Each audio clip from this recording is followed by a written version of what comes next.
Bonsoir à tous. Du coup, merci de m'avoir invité pour vous parler des nouveaux antibiotiques et des nouvelles vaccinations pour vos patients.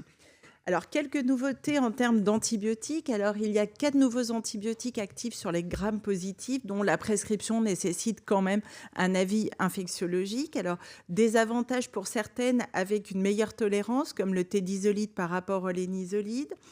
Des demi-vies beaucoup plus longues, 14 jours, avec la dalbavancine, du coup, que l'on va faire tous les 14 jours. Donc, c'est un gain très net.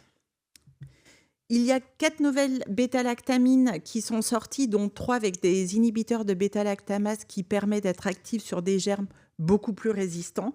Donc là aussi, c'est sur l'expertise infectiologique, car c'est vraiment pour des germes hautement résistants et ce sont des molécules, bien sûr, à préserver pour la suite. Alors, quelques recommandations de bonnes pratiques en maladies infectieuses, que je pense que c'est un point récurrent, le nombre de fois où on nous appelle pour des ECBU, par exemple, qui n'auraient pas dû être faits. Donc, le CRATB, qui est le centre de lutte et on va dire de prise en charge des antibiothérapies au sens large, ils ont émis 5, on va dire, recommandations importantes. Donc, déjà, on ne traite pas un ECBU positif lorsque le patient n'a pas de symptômes urinaires, bien sûr, en dehors de la femme enceinte ou d'un patient devant avoir une chirurgie urologique, de ne pas prescrire d'antibiotiques pour traiter une infection a priori virale. Par exemple, les otites, les angines, les rhinopharyngites sont en général des infections virales. Ne pas prescrire de CBU chez des patients sondés uniquement parce que vous avez une modification de la couleur des urines ou une modification de l'odeur. De ne pas prescrire d'antibiotiques pour une angine tant que vous n'avez pas fait un test de diagnostic rapide au fond de la gorge pour être sûr que c'est bien un streptocoque et que du coup vous allez avoir recours aux antibiotiques. Et ne pas prescrire d'antibiotiques devant une fièvre inexpliquée chez des patients qui n'ont pas de signe de gravité ou de facteur de risque, on va dire de gravité.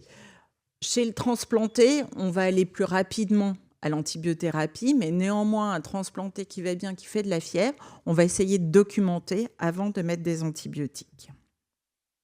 Alors, une nouveauté quand même, non pas en termes d'antibiothérapie, mais de durée des antibiotiques. En maladie infectieuse, on essaye de raccourcir les durées d'antibiotiques. Donc, il y a eu beaucoup de progrès.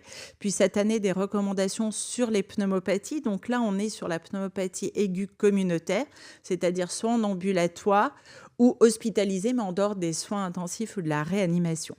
Une pneumopathie, maintenant, ça se traite 3 jours.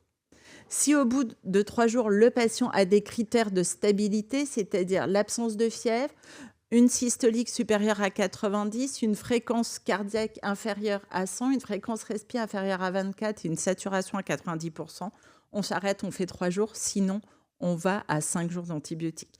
Alors, on peut discuter plus sur des abcès ou des épanchements, mais on sort du cadre. Du coup, votre patient, qui est forcément un patient avec comorbidité, le choix de l'antibiotique, c'est l'amoxicilline acide clavulanique, donc le classique augmentin avec 1 gramme 3 fois par jour, adapté à la fonction rénale pour les patients, bien sûr, insuffisants rénaux. En cas d'allergie, on peut utiliser la ceftriaxone, sans aucun souci, en 1 fois par jour, qui peut être faite en intraveineuse, mais aussi en sous-cutanée pour vos patients sous anticoagulants. Et en cas d'allergie à l'ensemble des bêta-lactamines, on peut utiliser une fluoroquinolone. Et vous voyez par contre chez les patients où vous pensez plutôt à une bactérie atypique, c'est-à-dire une évolution plus lente que la classique PFLA où le patient, d'un coup, il a très mal, il a de la fièvre. Dans ces cas-là, on aura plutôt recours au macrolide avec toujours attention au risque d'allongement du QT et de torsade de pointe sous macrolide. Les vaccinations. Alors, nous sommes 2025-2030 dans une stratégie, on va dire, politique de vaccination et d'immunisation avec des points importants. Il faut essayer de multiplier toutes les occasions de proposer la vaccination et vraiment tout au long de la vie, d'avoir un parcours vaccinal simplifié. Il y a eu un élargissement en 2023 des compétences vaccinales. Maintenant, le pharmacien peut vacciner, en dehors des patients immunodéprimés, mais aussi les infirmières et les sages-femmes pour les femmes jeunes. Donc, essayer d'avoir une politique vaccinale plus efficiente, de former un maximum de professionnels pour qu'ils puissent promouvoir cette vaccination et bien sûr renforcer toutes les actions, on va dire, d'information et de communication vis-à-vis des docteurs, mais aussi vis-à-vis du grand public. Alors j'étais contente parce que cet été, à l'ESC, la vaccination maintenant apparaît comme, on va dire un nouveau standard dans la prévention, cardiovasculaire. Donc c'est vraiment une avancée extrêmement intéressante. On sait très bien en maladies infectieuses que certains pathogènes sont associés à une augmentation du risque cardiovasculaire. On l'a vu avec le Covid, vous le connaissez très bien avec la grippe et pour certains de ces pathogènes, on a des vaccinations. Et donc chez des patients à risque justement de décompenser leur pathologie cardiaque, que ce soit des patients avec une coronaropathie, une transplantation cardiaque ou une pathologie cardiaque congénitale, le fait de les vacciner, cela va diminuer le risque d'événements cardiovasculaires majeurs. Donc la vaccination est essentielle pour vos patients. Alors, les enjeux, je dirais, chez vos patients, c'est à la fois se dire que certains sont quand même plus âgés dans votre cohorte de patients, donc plus à risque de faire des formes graves. Des couvertures vaccinales qui sont en France, on va dire, pourries. 50% pour la grippe, 40% pour le DTP, 15% pour le pneumocoque chez les plus de 65 ans. On devrait être à 100% le DTP, 100% le pneumocoque. La grippe, il y a toujours les hésitants, mais voilà. Vous imaginez cette couverture vaccinale? Donc, autant vous dire que vos patients, ils ne sont pas bien vaccinés. La question, c'est au final l'évaluation du bénéfice-risque. Le risque final, en dehors des vaccins vivants, il est faible. Et le problème, ça va être plus le risque de réponse vaccinale insuffisante du fait d'un âge avancé, donc de l'immunosénescence, ou un transplanté sous immunosuppresseur. Mais de toute façon, il vaut mieux vacciner. C'est toujours plus intéressant que de ne pas vacciner, même si les réponses vaccinales sont moindres. Ce qui est important, c'est que nous aussi, on a un rôle de protection, on va en reparler. Chaque année, au mois de mai, avril, ça dépend des années, sortent les recommandations vaccinales avec le calendrier vaccinal où il n'y a pas de scoop chaque année, mais quand même des petites modifications, on va rentrer dans certains détails. Puis cette année, il y a eu un calendrier un petit peu résumé pour les plus de 65 ans, vraiment pour promouvoir la vaccination chez ces patients-là, parce que souvent, les gens vous disent « oui, j'ai été vacciné au service militaire quand il y en avait un, puis après plus rien ». Donc là, on met en avant le fait que même à cet âge-là, il faut se faire vacciner avec, on ne va pas en reparler, le DTP à partir de 65 ans, c'est tous les 10 ans, c'est tous les 20 ans avant. Le pneumocoque, on va en reparler, la grippe, le Covid, le Zona et le VRS. On va rentrer un petit peu dans le détail des autres. Un petit point sur la vaccination pneumococcique. Donc le pneumocoque, en gros, c'est les sujets âgés. Et plus vous avancez dans l'âge, plus vous avez un risque. Et si vous avez fait un AVC ou si vous avez une insuffisance cardiaque, le risque augmente. La mortalité va jusqu'à 40% pour une maladie pour laquelle on a un vaccin. Il y a eu l'année dernière une avancée parce qu'auparavant, on faisait un vaccin 13 valences suivi 2 mois après du vaccin 23 valences et un rappel à 5 ans. Donc un schéma vaccinal qui pouvait être un petit peu complexe et souvent la deuxième dose était oubliée et le rappel, n'en parlons pas. Maintenant, il y a un vaccin 20 valences. Son petit nom, c'est le Prevnar 20. Donc il a une immunogénicité meilleure avec une efficacité qui perdure au cours du temps. Donc un seul vaccin et pas de rappel. Les patients qui auraient eu un 13 et un 23, donc un schéma complet, le rappel à 5 ans qui devait être fait avec ce schéma doit être fait avec un 20 valence, puis plus rien après. Les patients qui n'auraient pas eu de schéma vaccinal, bien sûr, on leur fait. Ceux qui auraient eu un schéma vaccinal incomplet avec un 13 ou un 23, au bout d'un an, on peut faire un Prevnar 20. Le VRS, alors le VRS, c'est une maladie qui tue chaque année, en plus d'un nombre d'hospitalisations quand même très important. On sait que c'est vraiment les sujets âgés et pour les sujets qui sont hospitalisés avec un VRS en France, 11% finissent en réa, 7% meurent. Le vaccin en France, c'est soit plus de 75 ans ou plus de 65 ans avec une comorbidité cardiaque et pulmonaire. Donc, on a plusieurs vaccins en France. Le problème, c'est qu'il n'y a pas eu de remboursement encore cette année. C'est un vaccin à 200 €. La vaccination Zona. La vaccination Zona, je pense que c'est là où on a eu le plus de données et d'éléments pour moi majeurs. Vous savez, le zona, c'est une maladie plutôt du sujet, on va dire après 55-60 ans, qui sont responsables, les zonas, de complications, entre autres les douleurs post-osériennes que l'on connaît bien, mais aussi une augmentation des événements cardiovasculaires dans les semaines qui suivent le zona. Et il y a eu plusieurs choses.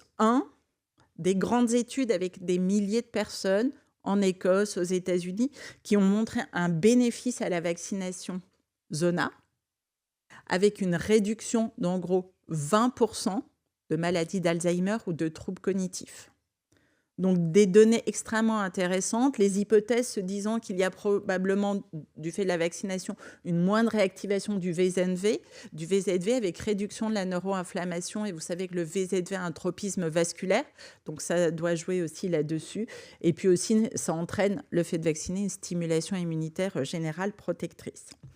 Et puis, des données aussi sur le cardiovasculaire ont été présentées au Congrès européen cet été, une revue systématique sur justement le risque cardiovasculaire et les liens avec la vaccination zona. Donc là, c'était les deux vaccins, le nouveau et l'ancien, on pourra en reparler, où il y a 18% de réduction du risque d'événements cardiovasculaires majeurs chez les plus de 18 ans et 16% chez les plus de 50 ans, ce qui fait 1,2 à 2,2 événements cardiovasculaires majeurs évités pour 1000 personnes années. Le vaccin actuel, donc ce n'est pas un vaccin vivant, contrairement à l'ancien, est un vaccin qui marche très bien, avec vraiment une efficacité beaucoup plus importante et qui perdure au cours du temps. Les recommandations vaccinales, c'est immunocompétents plus de 65 ans et à partir de 18 ans, immunodéprimés. L'important, c'est d'éviter justement de faire le zona. C'est 2 doses, à en général 2 mois d'intervalle, qu'on peut réduire à 1 mois, par exemple chez un patient qui est en attente de transplant, ou aller jusqu'à 6 mois si la deuxième dose a été oubliée. Et on peut le faire en même temps que le DTP, que la grippe, que le Covid et que le pneumocoque. En pratique, les vaccinations, on peut aller jusqu'à 3-4 vaccinations le même jour si besoin, même si les pharmaciens sont en général frileux, mais on peut le faire. La vaccination grippe, vous savez, elle a débuté le 14 octobre. En gros, pour vos patients comorbides, vous pouvez tous les vacciner, sinon c'est les plus de 65 ans. Un point important, alors cette année, les vaccins grippe sont des vaccins uniquement trivalents et il y a un nouveau qui est sorti, enfin les 2 premiers sont des vaccins hautement dosés, qui sont beaucoup plus immunogènes chez les sujets de plus de 65 ans. Donc, il faut privilégier ces vaccins-là. Alors, malheureusement, ces vaccins sont sortis au mois de juillet, sachant que les pharmaciens avaient fait les commandes en mars. Donc, il faut vraiment faire la requête spécifique chez les sujets au moins de plus de 75 ans, idéalement à partir de 65 ans. La vaccination Covid, pareil, elle a démarré depuis la semaine dernière. Donc, tout le monde peut se faire vacciner, il n'y a pas de limite, mais tous vos sujets âgés et immunodéprimés, il faut leur proposer la vaccination. Et dans ces cas-là, c'est automne en même temps que la grippe et au printemps. Il s'est passé des petites choses, c'est pas grave. Donc la vaccination, c'est vraiment un pilier majeur pour vos patients. On peut prévenir un certain nombre de maladies, donc il faut le faire. Il faut, nous aussi, en tant que soignants, se vacciner pour protéger les patients et ne pas hésiter à protéger le patient aussi en proposant la vaccination aux familles. Quand on sait, par exemple, chez le transplanté cardiaque, que vous allez avoir une moins bonne réponse vaccinale, le fait de vacciner la famille va les protéger, c'est important, et certaines vaccinations sont prises en charge pour la famille. Voilà, je vous remercie.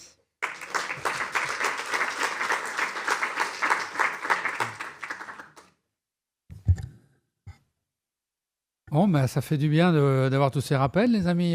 Sortez vos carnets de vaccination déjà. Si c'est que des rappels, je suis ravie. Il y avait une question, je crois.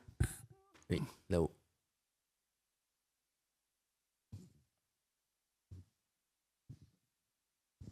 Alors moi j'ai une question à propos de la vaccination contre le zona. Est-ce qu'il n'y a pas un risque à promouvoir les effets secondaires, en l'occurrence le bénéfice sur les troubles neurocognitifs? Est-ce qu'avec votre recul que vous avez, est-ce qu'il n'y a pas un risque en fait à dévoyer l'intention de la vaccination? Parce qu'en fait on a des patients qui arrivent et qui en fait ont en fait entendu ces bénéfices sur les troubles neurocognitifs et qui en fait présentent un désintérêt complet pour les autres vaccinations. Donc je ne sais pas, est-ce qu'on doit promouvoir en fait ces effets qui finalement sont fortuits, quoi? Alors, promouvoir, je pense que c'est peut-être pas le terme, mais ça peut participer à convaincre les patients.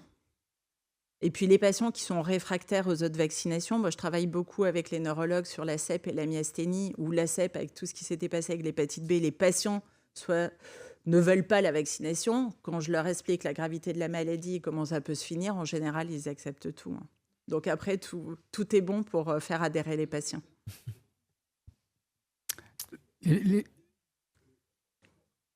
Excusez-moi. Quelqu'un qui ferait des zonas chroniques, récurrents, est-ce quand même c'est utile de le vacciner pour le zona? Ou bien on laisse l'immunité naturelle se faire?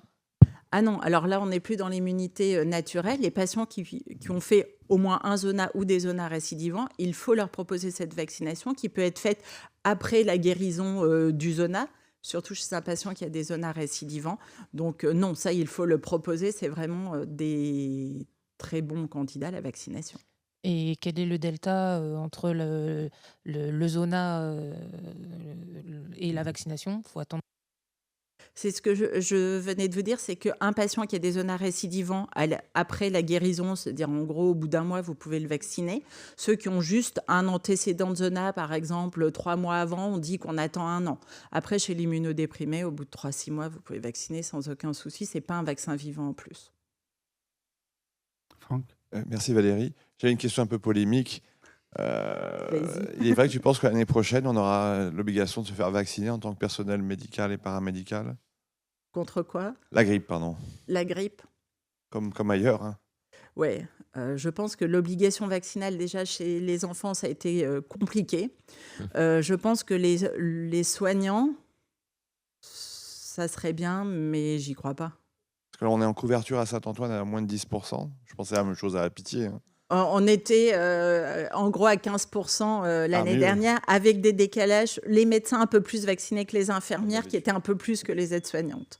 C'est pas si simple de se faire vacciner à l'hôpital pour le personnel soignant, hein. Alors, Parce nous que- avons ouvert... Oui, je sais, mais je l'ai testé avant de venir. Impossible d'avoir quelqu'un. Ah, alors non, parce que on Au ne peut téléphone, pas hein. le faire. Ben non, parce que Et on par vous- téléphone, c'était horrible. Dès qu'on a ouvert et qu'on a envoyé la communication, c'était horrible. Les secrétaires Voilà. tiennent pas le choc. C'est sur Doctolib les rendez-vous. Alors malheureusement, Je le suis vaccin... allé sur Doctolib aussi. Ça, Ok, impossible de prendre un je rendez-vous. regarde. Je suis descendu à la pharmacie en bas de chez moi. Ça marche beaucoup Alors, mieux. c'est ce que j'allais dire. La pharmacie, c'est bien, d'où l'importance de l'extension des compétences vaccinales. En tout cas, nous, là, on ne va le faire que les vaccinations doubles grippe-Covid, parce que je n'ai pas le personnel. Avant, on avait des infirmières qui nous ont aidés pendant le Covid. On ne les a plus, donc on fait que grippe-Covid. Mais avant, on vaccinait dans les bâtiments. Mais Oui. Ah bah alors la médecine du travail vaccine, certaines réas vont le faire chez eux, donc vous pouvez, hein, il suffit de commander des doses et vous pouvez le faire dans votre bâtiment. Moi, malheureusement, je ne peux pas mettre mon personnel et le déployer ailleurs. Mais c'est ce que je voulais dire à Franck, c'est pas si facile Bien que sûr, ça. mais Gilles vient à Saint-Antoine. C'est open bar, c'est 3 fois par semaine, et dans chaque bâtiment, il va y avoir une vaccination possible entre 7h et 13h. Eh ben bravo. Ça Merci. existait chez nous, ça a disparu. Ah oui. Alors, j'ai une petite remarque, donc merci pour le topo qui est super. Moi, je pense que en tant que cardiologue, on est tous convaincus des bénéfices en prévention secondaire, surtout qu'il y a des superbes études déjà avec la grippe et de tous ces vaccins sur le risque cardiovasculaire résiduel, parce qu'on parle beaucoup de risque résiduel, d'inflammation chronique, et on a bien vu de toute façon les événements cardiovasculaires pendant l'épidémie du Covid.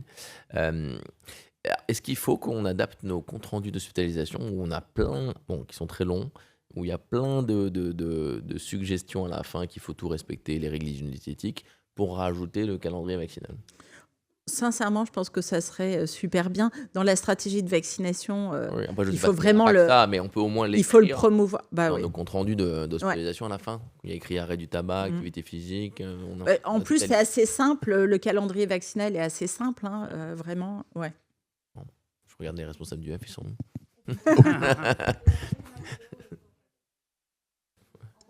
non, mais sur le... Oui. Ordonnance pour le pneumocoque et on pourrait faire refaire des ordonnances systématiques en consulte, tout à juste à l'imprimer. Hein. Moi, j'avais fait pour l'insuffisance cardiaque, je ne savais pas que le pneumocoque, c'était pour tous les gens de plus de 65 ans. Ouais. Et le VRS, ça va être remboursé un jour, ça ou... En tout cas, pas cette année encore. Pas pour 2025-2026, non. OK.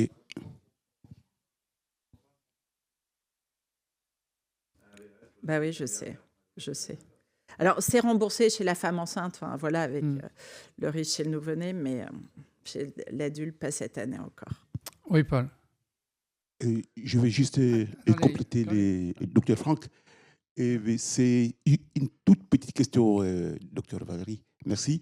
Alors, la toute petite question que je vais vous poser, mais comment expliquer que la France, qui est le pays des pasteurs, que la couverture vaccinale soit pas au rendez-vous. Et puis, la deuxième question, quand vous étiez au Congrès européen de vaccination, est-ce que vous avez l'idée, disons, les pays qui font mieux en matière de couverture vaccinale en Europe? On les connaît. Ah oui, alors là, c'est très simple. Tous les ans ou tous les 2 ans, il y a un collègue américain qui s'appelle Larsen qui sort une carte du monde entier pour montrer la vaccination et ce que les populations pensent des vaccinations. On est toujours le village gaulois, le petit en noir qui montre qu'en gros 50% des gens sont réticents à la vaccination et les docteurs aussi. Donc tous les autres pays font mieux que nous. Les Américains, ils arrivent. Hein. Ah bon, les Américains avec les nouvelles politiques vaccinales. Non, mais les Anglais font très bien. Politique tout court, ils arrivent quand même avec. Ouais. Paul, tu avais une question, ça sera la dernière question parce que on va s'arrêter après.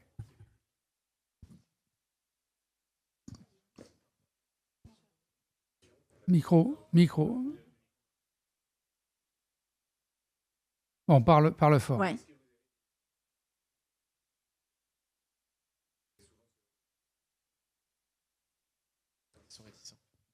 Bon, c'est des chiffres simples avec, si on prend le pneumocoque, ça tue, surtout chez les sujets âgés. Un vaccin hautement efficace, pas d'effets secondaires, des messages un peu simples, assez factuels.